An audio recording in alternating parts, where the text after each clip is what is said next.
Welcome to the History of Retina's Leaders and Legends series. The purpose of these interviews is to capture first-hand stories from individuals with unique retinal insight of historical significance.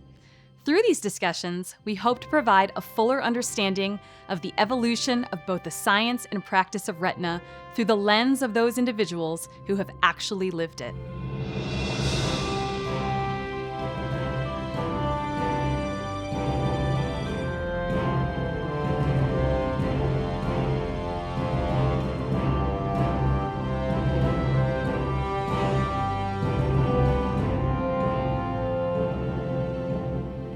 Today, it is my distinct pleasure to be joined by Dr. William F. Mieler, the Kless Family Professor of Ophthalmology and the UIC Distinguished Professor at the University of Illinois at Chicago, where he also serves as the Director of the Surgical Fellowship Training Program and the Director of Ocular Oncology. Dr. Mieler completed his ophthalmology residency at the Bascom Palmer Eye Institute in Miami, Florida, followed by a one-year Vitreoretinal fellowship at the Medical College of Wisconsin under the direction of Thomas Aaberg, and then a second fellowship in ocular oncology at the Wills Eye Hospital under the mentorship of Jerry Shields. Dr. Mieler has channeled his passion and impressive background into an illustrious career as a clinician, educator, researcher, and international leader in ophthalmology. His stellar work and contributions to the field have earned him numerous recognitions, including the ASRS Founders Award in 2011 and the AAO Lifetime Achievement Award in 2016.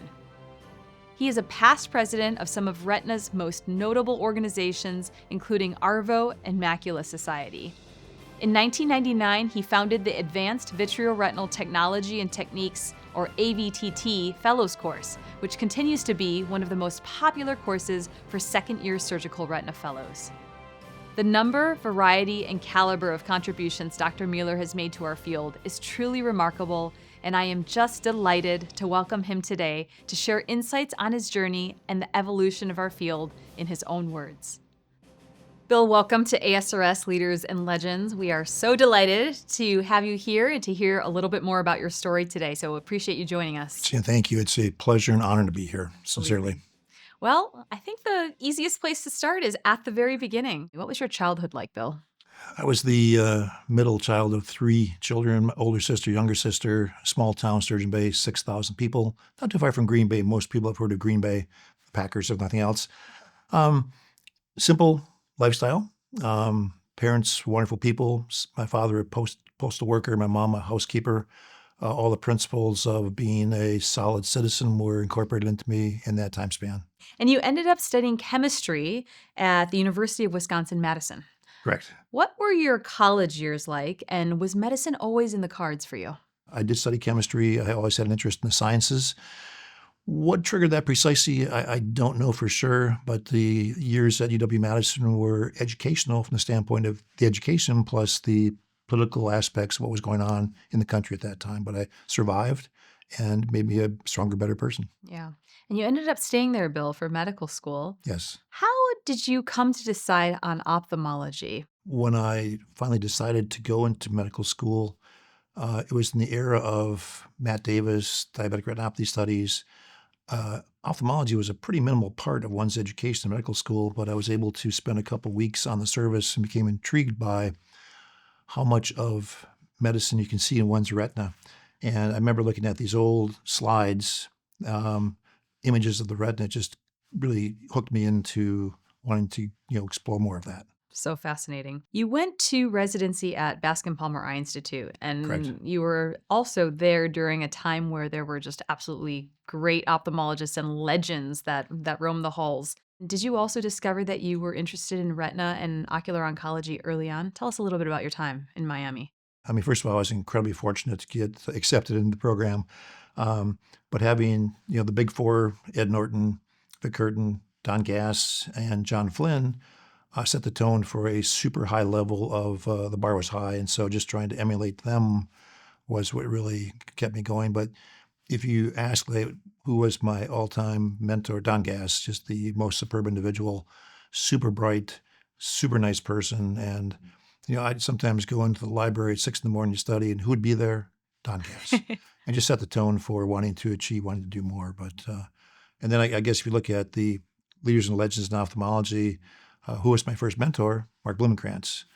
Harry Flynn's been a mentor for many years, so the bar was super high, and I was just so fortunate to be in that environment.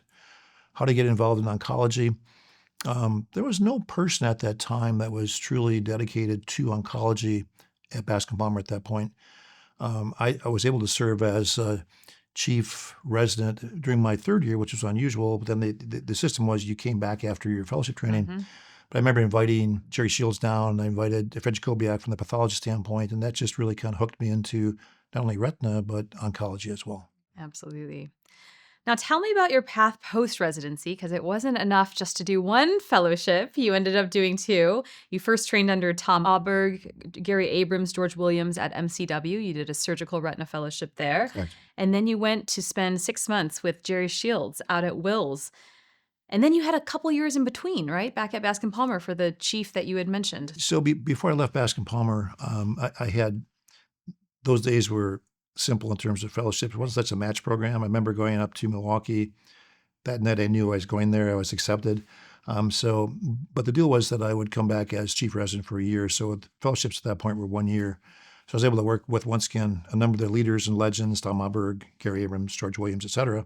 Phenomenal year of surgical training. Went back to Bascom Palmer, kind of fine-tuned the surgical training plus administrative skills. And then before going back to the Medical College of Wisconsin, they wanted me to stay. I spent 6 months with Jerry Shields, and the tie had been made once again with the fact that he had come down as visiting professor. So I knew him peripherally, but the 6 months were incredible as well. So at that point, then I went back to Medical College of Wisconsin from mid-1985 onward. So What was it like training under Dr. Shields? incredible, overwhelming. Once again, you aren't going to find a person that had more knowledge of ocular tumors and the respect of colleagues around the country and around the world. So tremendous. Now you finished your training, you go back to MCW with an incredibly quick rise to full professor, no surprise.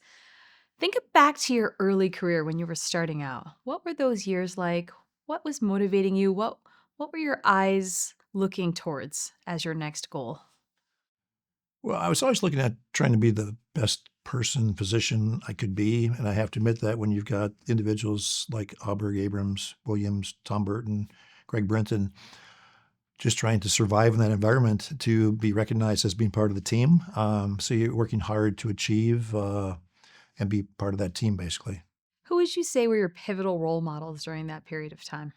Well, I still have to go back to my Bascom Palmer days, Don Gass, because you couldn't find a better mentor, person to emulate, just a superb individual. And when you think back, and you know this very well, someone who could describe macular holes before OCT and was on target was just unheard of. And you could show him an image of someone's eyes, and that's Mrs. Smith. He would know exactly. So that, Don Gass, and then in Milwaukee, it was, Tom Aaberg and colleagues, and Tom was great, in between Jerry Shields. So I've been really fortunate to be around some of the premier people in ophthalmology, but I tried to take whatever I could from them and put it into my own personal well-being. So.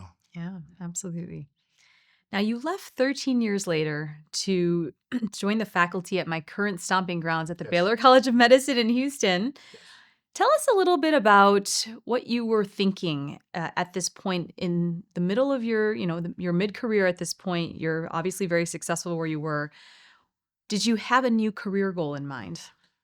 Well, things in Milwaukee had changed some. I mean, Tom Aaberg had left to become chairman at Emory, and Gary Abrams had left to go to Detroit, and George Jones left to Detroit. So the retina section wasn't quite like it had been. And yes, I mean, I was kind of running the section, but I guess I had even some loftier goals at that point. And that's why I did make the transfer down to the Baylor College of Medicine. Mm-hmm. What was your time in Houston like? It was great. Once again, working with Danny Jones as the chair, Doug Koch, others in the department, superb. I mean, once again, a very, very sound surrounding faculty. We were trying to kind of reestablish the retina section to make it a stronger section. Alice McPherson was there, kind of, I'd say, peripheral member of the team. But, we were trying to build it up even stronger. After your time at Houston, you accepted the chair position at the University of Chicago Department of Ophthalmology. And that was in 2004, and you spent nearly 5 years there. How was it being in that role for the first time in your career as the chair? Well, very challenging. You have to, as you know, devote time to try to build a department, build your faculty, enhance the faculty's careers. I spent a lot of time in administration internally, dealing with medicine, pediatrics, all the other departments. So um, the time was well spent, but I think you end up spending a lot of time in things that maybe don't have precisely the goals you might want. But still, it was a great experience. And then you joined the faculty at the University of Illinois Chicago in 2008, where Correct. you've since become the Kless Family Professor of Ophthalmology, the UIC Distinguished Professor, there's lots of titles here, Vice Chair of Faculty Affairs, Director of the Surgical Retina Fellowship Program, and the Director of Ocular Oncology. What have you enjoyed most about being part of the institution? First of all, I mean, I like Chicago as a city. I'm a Midwesterner, so and I like winters, so it was a great place to work. And at UIC, it's a different environment than say had been at University of Chicago. We never turn patients away. Everyone has access to care, and people are allowed to develop their careers as they see fit within the guidelines of the university, of course. But it's just a wonderful place to work, and the environment was wonderful. I want to talk about the various channels of your career. And let's start with your passion for ocular oncology, because you not only direct the service at UIC, but you're a fixture on podium as an expert in this area. You've mentored and taught hundreds of trainees in this topic and on these topics, published hundreds of scientific papers and textbooks. I don't know how you find all this time. You're also an active researcher, and you also founded the Midwest Ocular Angiography Conference, MOAC, back in 1989.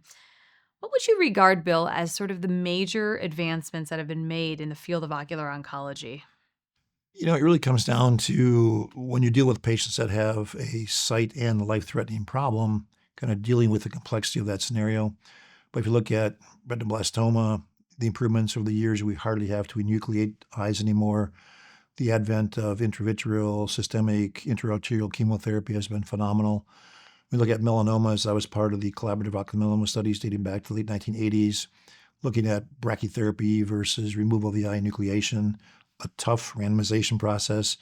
But now, once again, we still enucleate eyes occasionally, but the advances in terms of treatment, saving the eyes, diagnostic biopsies are things that can give us so much better proof of the diagnosis, picking up metastases at a much earlier time frame, better therapies, all those things, survival of our patients is the key. So unbelievable, the advancements in the last 30 years.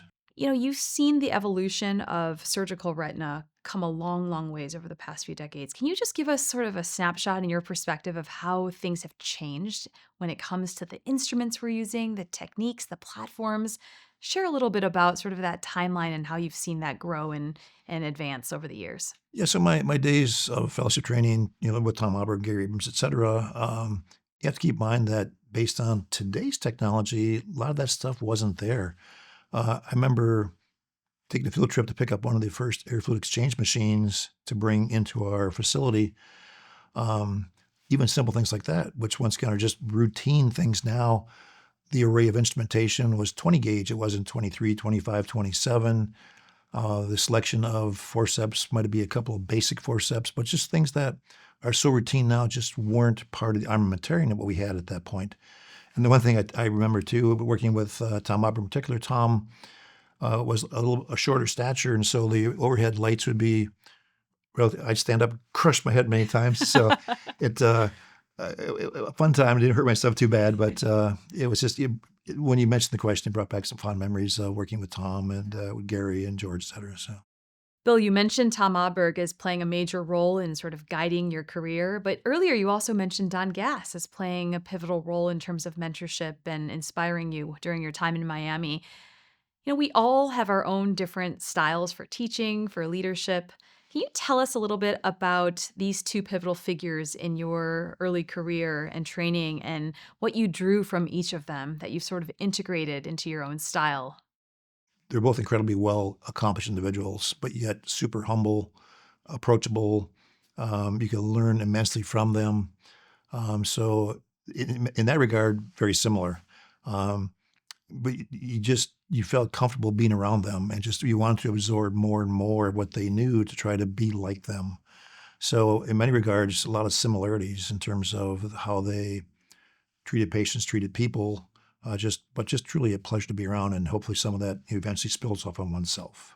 Spending time with Jerry Shields was incredible. Once again, they're really at that point, other oncology centers, but Jerry was like the premier individual in the field of oncology, and just the wealth of knowledge was phenomenal, and his stories were great, and just a wonderful person to be with. So learned a lot, took everything away from there that I possibly could, and brought back to Milwaukee to establish the retina oncology service. But the time was tremendous. That's of course where I had a chance to meet Carol as well, and we're still great friends and still do things together. So it's these friendships go on hopefully indefinitely, but it's great.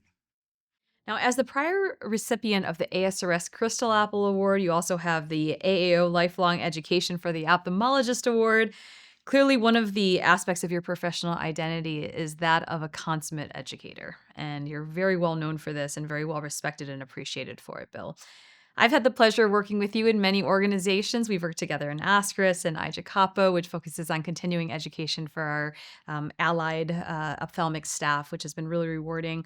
And, one thing I've noticed and really appreciated is that you have really an extraordinary talent at breaking down the most complex topics and making them seem easy and palatable and interesting to anybody, even if they're not in ocular oncology. It's really a remarkable talent. What would you say of all the achievements you've had in the space of education? Which one are you most proud of? That's a difficult question to answer. I enjoy what I do. You're right. I mean, like even for example, at the academy, just right now, we just entered our 37th straight year with an instruction course on medication and retinal toxicity, just to expand that knowledge, teach next generations moving forward, is a big plus, because we're here for a finite period of time, but we want to make sure the next generation and beyond that has the knowledge base to move forward. And I think that one of my good friends over the years, Kirk Packel, would always talk about stand on the shoulders of giants. And if you don't realize that and try to keep that process moving forward, there's a big piece missing. Absolutely. Couldn't agree more. Bill, I mentioned the Crystal Apple Award just a few moments ago, but you've also been a past recipient of the ASRS Founders Award, and that was back in 2011. And I want to get your input a little bit here on the evolution of ASRS, because you've really seen the organization evolve over decades now into its present form. So talk a little bit about it, if you would, just that experience in witnessing it. And with all of the organizations that you're part of, what keeps you engaged and active with the American Society of Retina Specialists?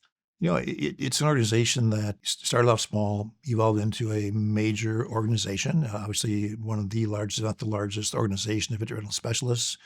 When we are training our fellows, for example, they inquire from day one. They want to find out how to become a member of the ASRS. And so that's incredible, and it's such a collaboration of not only national but worldwide individuals. But to see it evolve from the early days to what it is now is phenomenal. I'm happy to play a minor role in that, and I really appreciate the Crystal Apple Award and Founders Award, because I love teaching, and I think it's something that hopefully I'll keep doing for a few more years. No, I think more than a few. But well, we've already touched on this a little bit, but part of your legacy certainly is all of the leadership roles that you've held over the years. And it seems like you've been part of every single organization. When I look at your CV, you've been president of major organizations like ARVO and the Macula Society. You've chaired very important committees like the Academy OCAP Committee and the ABO Board. You've also been an active leader in basically every organization out there. With everything on your plate, Bill, and a lot of these we know are voluntary positions. I mean, why do you do it? Why is contributing to our field in this way so important? I've always tried to be the best person I can be, and if you kind of look at the trifecta of education, the teaching, surgery, education, American Board of Ophthalmology sets the standards for accreditation. Nothing better than making sure that all ophthalmologists meet criteria to take care of patients in a safe and effective manner. ARVO research, if we don't have the research ongoing, all the things that have happened, we talked about oncology a short time ago, those things wouldn't be feasible. And then, from the standpoint of the American Academy of Ophthalmology, education plus political aspects are key, because, I've always been interested in all aspects of ophthalmology. I've been very fortunate to be able to involve in those organizations. I try to work hard. I recognize that you're not going to get financially rich by doing that, but it's self-fulfilling to do that. But most importantly, to see past residents, past fellows in leadership roles, it's really fulfilling. The fact that we help get them started. Granted, they've had to pursue and work hard themselves, but just to give them a start is very fulfilling. I completely agree. It's a really nice way to touch lives and change career paths, and it's really a wonderful experience, both on the mentor side as well as Absolutely. all of us who gain from our mentors as mentees. Fully concur. Yeah, absolutely. Bill, you're so incredibly accomplished. You've co-authored nearly 400 publications. You've served on multiple journal editorial boards. And you've won major awards like the Gas Medal from the Macula Society and the Academy Lifetime Achievement Award. One thing I've always found very refreshing about you, and we were just talking about this the other day, thinking back to when we first met, is just how kind, approachable, and humble you are. And I remember vividly as a fellow coming up to you at, I think it was your fellowship meeting that you organize every year. And you were just so welcoming and do everything you can to sort of elevate the next generation. I mean, it's really wonderful. What is it that keeps you so grounded and down to earth? I think it goes back to one's upbringing, my parents, etc. I actually did have one uncle as well who was a professor of physiological chemistry. That kind of helped me be interested in the sciences, but very humble individuals. That's just who I am. I mean, I want things to go to your head. You just want to keep things grounded and just keep moving forward because there's always more you can do and accomplish. And so, I think when someone says, I know everything, and, then it's over. So you just want to keep moving forward and accept the fact that there's always more to do and more to learn. Absolutely. And one thing I also really admire about you is that you are constantly on this quest for new knowledge and staying up to date and hearing about what's going on in the pipeline and all the exciting new developments in our world and our field. And that's really just remarkable. And you serve as a great role model, I think, too, to all of us. Appreciate that. Yeah. Thank you. Bill, with all that you have on your plate, I'm sure you find at times that it can be challenging to balance your professional life with your life outside of work. Tell us about that. Tell us about your family and your hobbies outside of work and how you've found ways to integrate that together and make it all happen. I've been fortunate to have interests outside of ophthalmology, whether it's photography, whether it's travel, family, of course, key role. I have 3 sons. We're all doing well. My wife, Jennifer, of course.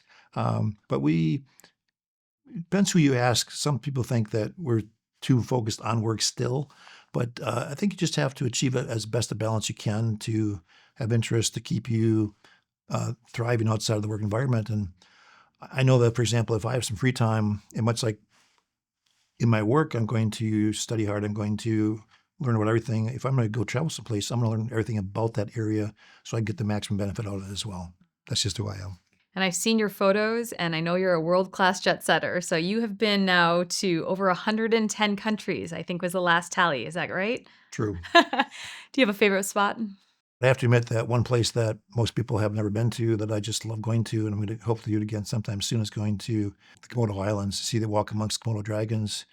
It's like you've got these 10-foot lizards that could eat you, but it's like prehistoric. They haven't changed in millions of years, and so it's a phenomenal place to go. So just stuff like that, outside the realm of my work, I'd really enjoy. Bill, you mentioned your wife, Jennifer, who I know is an incredibly accomplished person in her own right. Tell us a little bit more about her. Jennifer has a PhD in biomedical engineering. She currently serves as chairperson in Stevens Institute of Technology in New Jersey. So we have a couple of separate homes here in Chicago and in New Jersey. Incredibly well accomplished. She has 3 National Eye Institute R01 grants.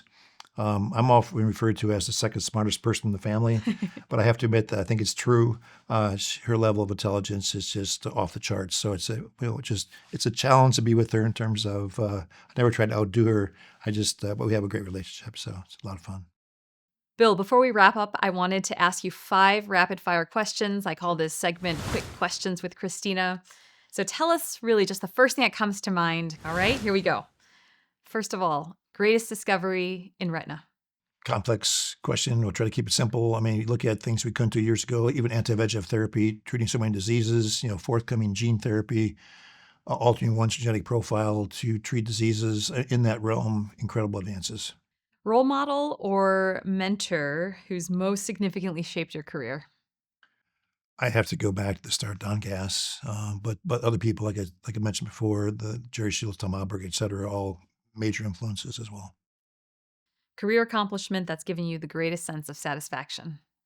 Once again, a challenging question, but I really get the most satisfaction out of seeing individuals who we have helped to train become successful in their own careers. Kind of that next generation really makes me very happy. Yeah, it's very rewarding, isn't it? Absolutely. Favorite thing to do outside of work? I think I know the answer to this one. Well, I mean, I enjoy photography and travel, so the combination of that is really fulfilling. All right, last question, Bill. Thanks for playing. Describe yourself in one word. Um, Happy, fulfilled. It's a tough one. Bill, one of the things that I love so much about our field is the rapid rate of innovation that's happening all around us. And it's phenomenal to think about what we're able to offer patients today that would have been just dreams or impossible to do 20 years ago. Tell me what you're most excited about in terms of the future of retina, and maybe offer some ideas of innovations that you think could become a reality in the next 10 years. And then the second part of that question is, what's a pie in the sky hope or dream that you have for something that might come along in the distant future for us that would transform the way we care for patients? Yes, I mean, answering the first part, the issue of being able to transform someone's genetic profile, gene therapy, whether it's for Leber's congenital amaurosis, or maybe perhaps even for in the realm of macular degeneration, diabetic macular edema, incredible advances that are being evolved or are being developed, hopefully become reality as and more time goes by. Pie in the sky, I think we have to talk about eye transplants. We hear a lot about that, and yes, they are being done to restore the appearance of the eye, but certainly not functionally. When the time comes to restore all the neuronal integrated system to make it work, will be incredible. But that's, I think, unfortunately, quite a few years away. Mhm. But that would be wonderful. That would be amazing. Yeah. Well, Bill, what an incredible pleasure and honor to speak with you today and to hear a little bit more from your own viewpoint about your journey and prolific career so far. Thank you for forwarding our field with your amazing contributions. We look forward to many, many more. And again, appreciate you joining us today for ASRS Leaders and Legends. Thank you, Christina. I'm humbled by the request and truly honored to be associated with such an esteemed group. Thank you very much.